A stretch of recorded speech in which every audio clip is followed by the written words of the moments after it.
আসসালামু আলাইকুম, স্বাগতম নিউজ দর্পণ সংবাদে। আমি মোহাম্মদ জাকারিয়া আজকের সব আন্তর্জাতিক খবর নিয়ে হাজির হয়েছি। শুরুতেই জানিয়ে দিব সংবাদ শিরোনাম, তারপর বিস্তারিত। ইরান যুক্তরাষ্ট্রের সংঘাত মধ্যপ্রাচ্যে ভয়াবহ বিপর্যয় ডেকে আনবে কাতার। সত্যিই কি রাশিয়ায় পাহাড় সমান অস্ত্র পাঠিয়েছে ইরান? যুক্তরাষ্ট্র শক্তি প্রয়োগ করলে ইরান যুদ্ধের জন্য প্রস্তুত। আরাকছি ইরানে সামরিক হামলার পরিকল্পনা, পাল্টা করা সতর্কবার্তা রাশিয়ার। যুদ্ধবিরতিতেও থামছে না হামলা, ধ্বংসাস্তূপেই জীবন সাজাচ্ছেন গাজাবাসী। আসসালামু আলাইকুম, স্বাগতম জানাচ্ছি নিউজ দর্পণ সংবাদে। আমি মোহাম্মদ জাকারিয়া। এতক্ষণ শুনছিলেন সংবাদ শিরোনাম, এবার বিস্তারিত। কাতার বর্তমানে মধ্যপ্রাচ্যের রাজনীতিতে এক অত্যন্ত প্রভাবশালী মধ্যস্থতাকারী দেশ হিসেবে আবির্ভূত হয়েছে এবং সম্প্রতি তারা ইরান ও যুক্তরাষ্ট্রের মধ্যে চলমান উত্তেজনা নিয়ে যে উদ্বেগ প্রকাশ করেছে তা বিশ্ব রাজনীতিতে নতুন আলোচনার জন্ম দিয়েছে।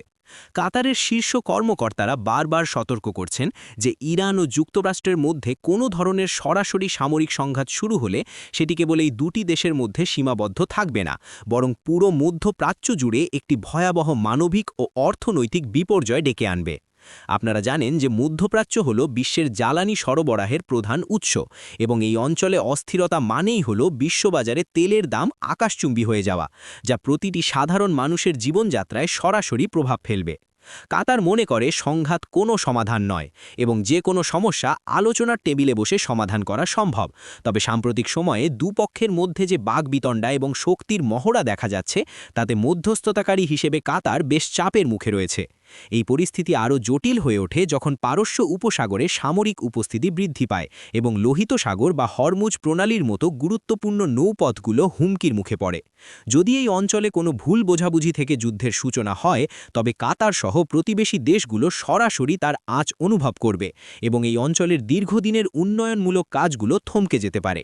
তাই কাতার আন্তর্জাতিক সম্প্রদায়কে আহ্বান জানাচ্ছে যেন তারা ইরান ও যুক্তরাষ্ট্রের মধ্যে সরাসরি আলোচনার পথ প্রশস্ত করে এবং কোনো পক্ষই যেন এমন কোনো উস্কানিমূলক পদক্ষেপ না নেয় যা পরিস্থিতিকে নিয়ন্ত্রণের বাইরে নিয়ে যায়।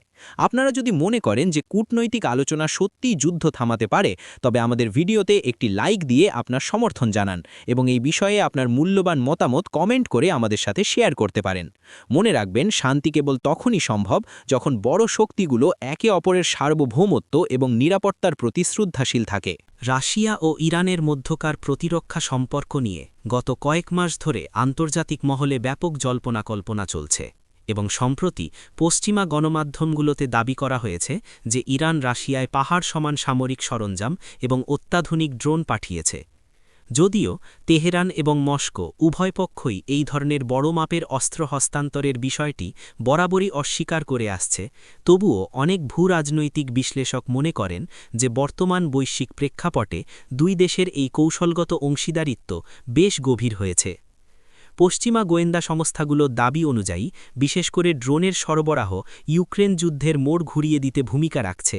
তবে ইরান স্পষ্টভাবে জানিয়েছে যে তারা কোনো নির্দিষ্ট সংঘাতের পক্ষ নিতে চায় না এবং তাদের প্রতিরক্ষা সরঞ্জাম রপ্তানি কেবল দ্বিপাক্ষিক চুক্তির অংশ।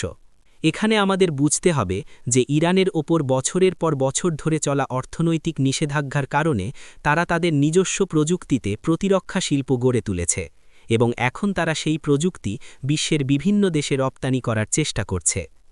রাশিয়ার সাথে এই সহযোগিতা কেবল অস্ত্রের মধ্যেই সীমাবদ্ধ নয়, বরং এটি মহাকাশ গবেষণা, সাইবার নিরাপত্তা এবং জ্বালানি খাতের একটি সমন্বিত রূপ বলে অনেক বিশেষজ্ঞ মনে করেন। তবে সত্যিই যদি ইরান বিপুল পরিমাণ ব্যালিস্টিক মিসাইল বা ড্রোন সরবরাহ করে থাকে, তবে সেটি আন্তর্জাতিক কূটনীতিতে ইরানের জন্য বড় ধরনের চ্যালেঞ্জ তৈরি করতে পারে, বিশেষ করে ইউরোপীয় দেশগুলোর সাথে তাদের সম্পর্কের ক্ষেত্রে। সাধারণ দর্শকদের জন্য এটি একটি বড় প্রশ্ন যে এই ধরনের প্রতিরক্ষা সহযোগিতা কি কেবল ব্যবসার খাতিরে, নাকি এর পেছনে কোনো বড় সামরিক জোট গঠনের পরিকল্পনা রয়েছে। আপনারা যদি প্রতিনিয়ত এই ধরনের আন্তর্জাতিক খবরাখবর সবার আগে পেতে চান, তবে আমাদের চ্যানেলটি সাবস্ক্রাইব করে বেল আইকনটি চেপে রাখুন যাতে কোনো গুরুত্বপূর্ণ আপডেট আপনার মিস না হয়। ইরান এবং রাশিয়ার এই রসায়ন আগামী দিনে বিশ্ব রাজনীতির মেরুকরণকে কোন দিকে নিয়ে যায় সেটি এখন দেখার বিষয়।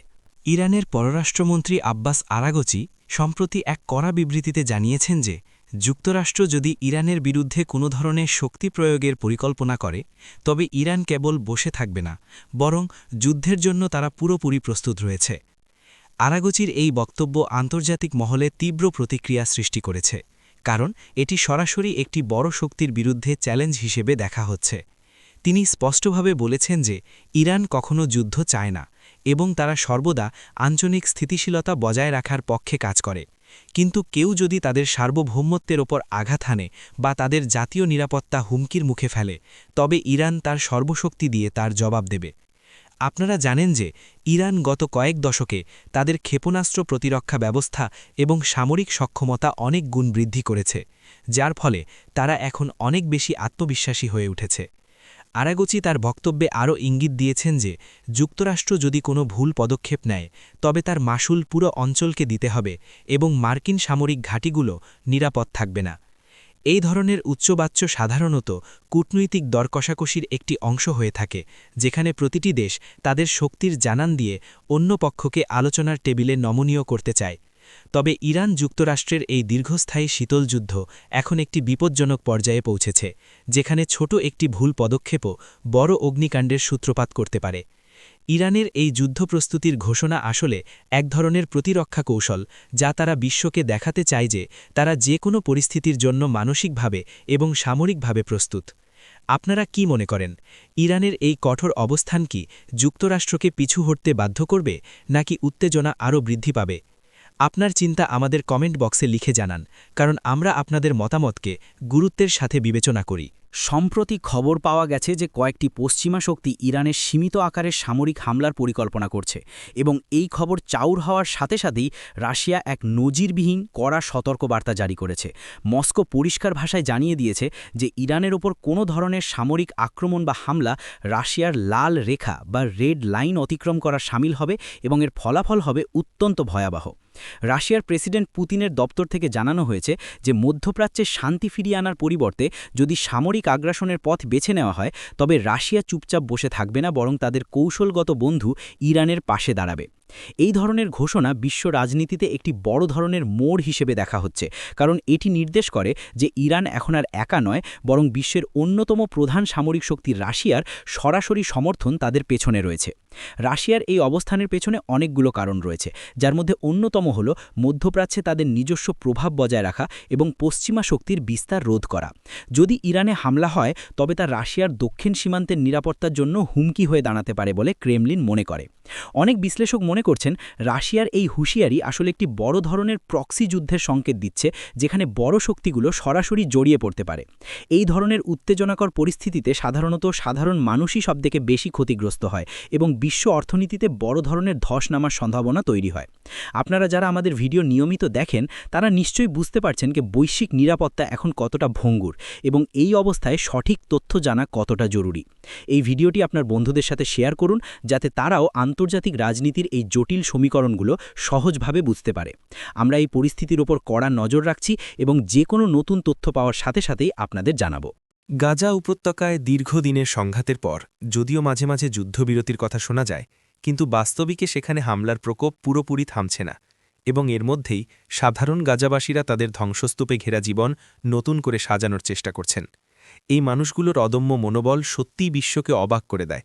যেখানে মাথার উপর ছাদ নেই, চারদিকে শুধু ভাঙা ইটের স্তূপ, সেখানেও তারা স্কুল খোলার চেষ্টা করছেন বা ছোটখাটো দোকান বসিয়ে জীবন যুদ্ধ চালিয়ে যাচ্ছেন। যুদ্ধবিরতির ঘোষণা এলেও প্রায়ই দেখা যায় ড্রোন হামলা বা সীমান্ত সংঘর্ষের কারণে শান্তি বিঘ্নিত হচ্ছে, যার ফলে মানবিক সহায়তা পৌঁছতেও চরম বেগ পেতে হচ্ছে। আন্তর্জাতিক সংস্থাগুলো বলছে যে গাজার বর্তমান পরিস্থিতি বর্ণনাতীত, যেখানে পানীয় জল, খাবার এবং ওষুধের তীব্র সংকট রয়েছে, কিন্তু সাধারণ মানুষের বাঁচার ইচ্ছা যেন সব প্রতিকূলতাকে হার মানাচ্ছে। ধ্বংসস্তূপের মাঝেই শিশুরা খেলছে, নারীরা ভাঙা উনুনে রান্না করছেন এবং পুরুষরা তাদের ঘরবাড়ি নতুন করে গড়ে তোলার স্বপ্ন দেখছেন। গাজাবাসীর এই সংগ্রাম কেবল বেঁচে থাকার লড়াই নয়, বরং এটি তাদের অস্তিত্ব টিকিয়ে রাখার একটি যুদ্ধ, যা পুরো বিশ্বের বিবেককে নাড়া দেয়। যদিও আন্তর্জাতিক রাজনীতিতে এই সংকটের সমাধান নিয়ে অনেক তর্ক-বিতর্ক চলছে, কিন্তু সাধারণ মানুষের জন্য প্রতিদিনের লড়াইটা অত্যন্ত নিষ্ঠুর। আপনারা যারা মানবতার পক্ষে কথা বলতে চান তারা আমাদের এই ভিডিওতে একটি কমেন্ট করে গাজার সাধারণ মানুষের প্রতি সংহতি প্রকাশ করতে পারেন। এই সংকটময় সময়ে বিশ্ববাসীর উচিত কেবল রাজনৈতিক স্বার্থ না দেখে মানবিক দৃষ্টিকোণ থেকে এই সমস্যার স্থায়ী সমাধান খোঁজা। আপনাদের ভালোবাসা এবং সমর্থন আমাদের এই ধরনের সত্য ও বস্তুনিষ্ঠ সংবাদ সবার কাছে পৌঁছে দিতে অনুপ্রাণিত করে। ধন্যবাদ আমাদের সাথে থাকার জন্য এবং পরবর্তী ভিডিওতে আবার দেখা হবে।